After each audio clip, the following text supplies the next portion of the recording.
been live ever since 2 days. There's a lot to explain with that, but anywho, um, I appreciate last time I made the video. I had to cut the song because YouTube didn't like that because the song was supposedly a non-profitable, whatever they call it. So I can't really use that song. But if you guys seen that live that I did, it had like 46 people watching it just within that time frame.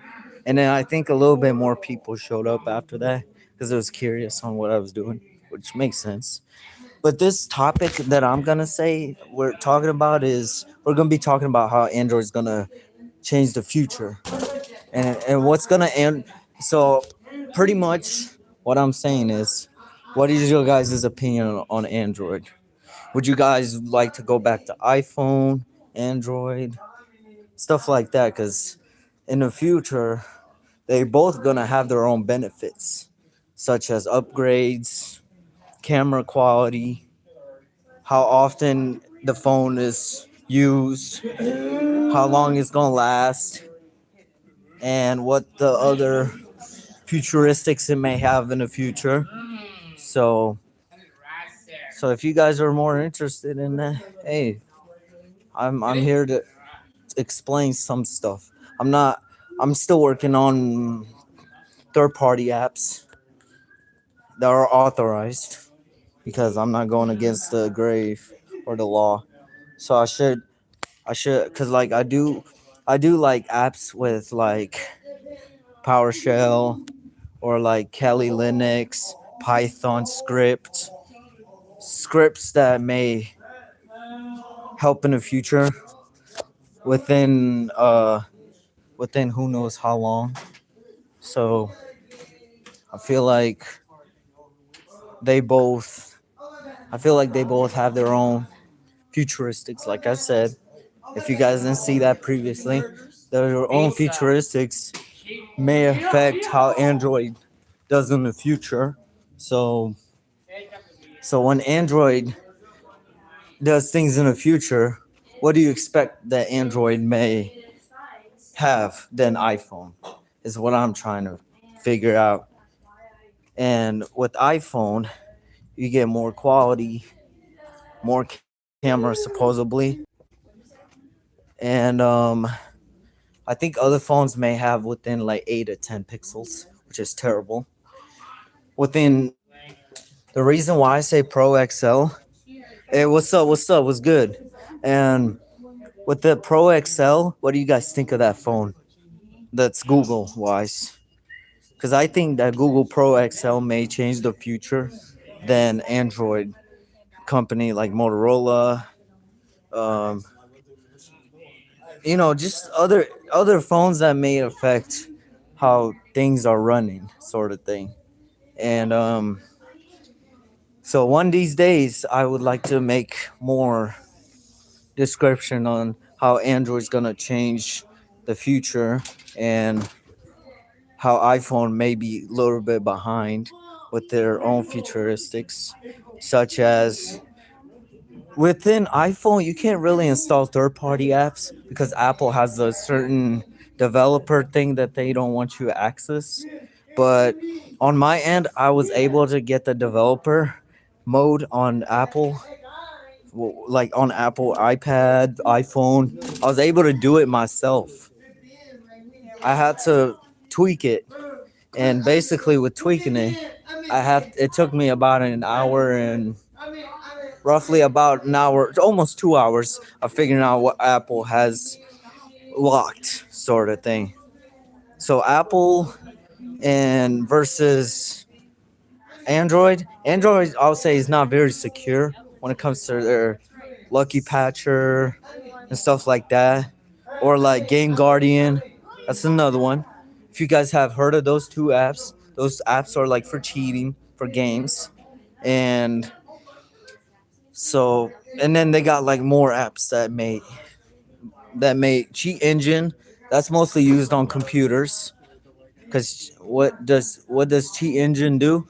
Basically, it modifies your value of in the game. So let's say you play the game for a little bit, right?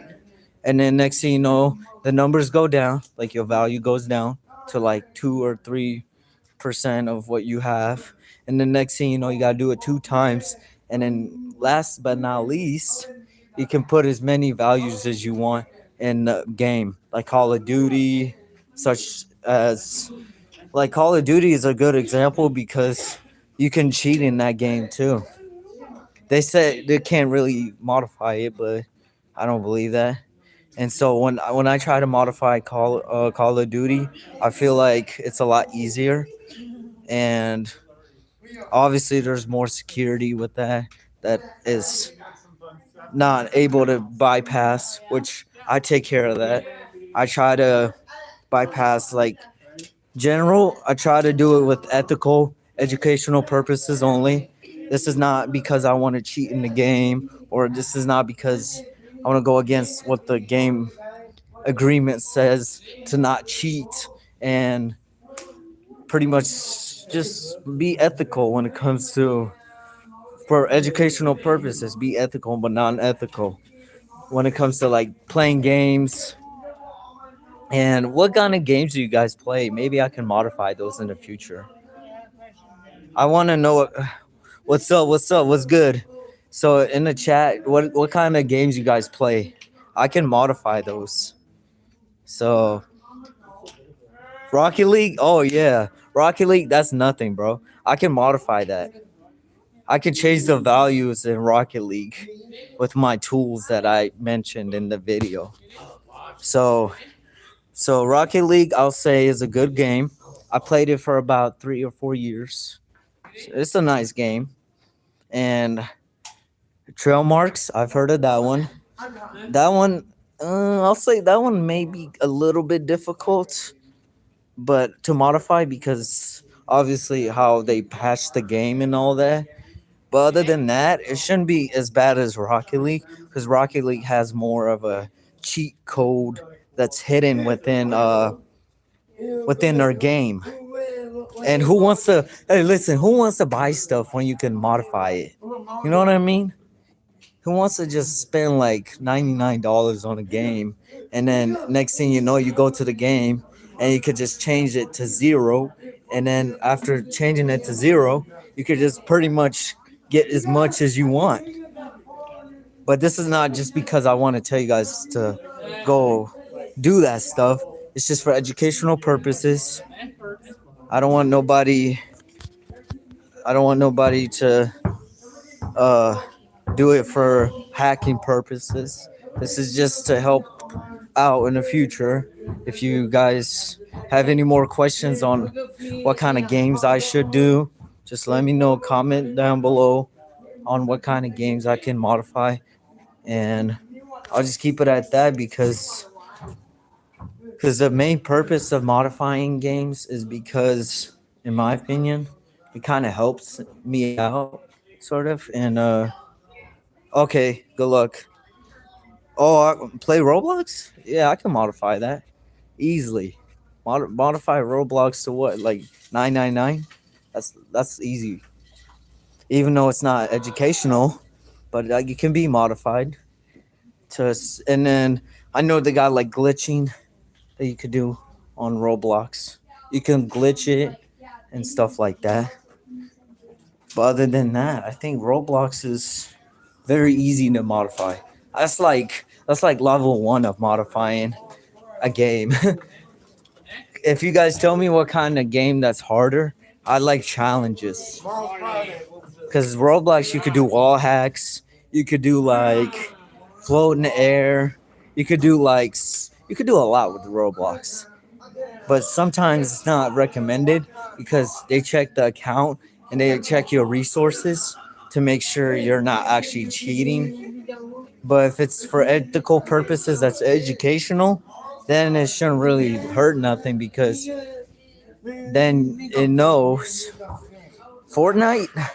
Uh, let's see. I don't. Oh, Fortnite. That's a good one. Okay, I can modify Fortnite. That could be another one I can modify. Yeah, and I can make my own Fortnite version of what they got right now and get some kind of license agreement with Fortnite. So that's cool. And I feel like playing Fortnite on a computer is not really recommended but it's worth a shot though, you know. But thank you guys for joining live. I appreciate it.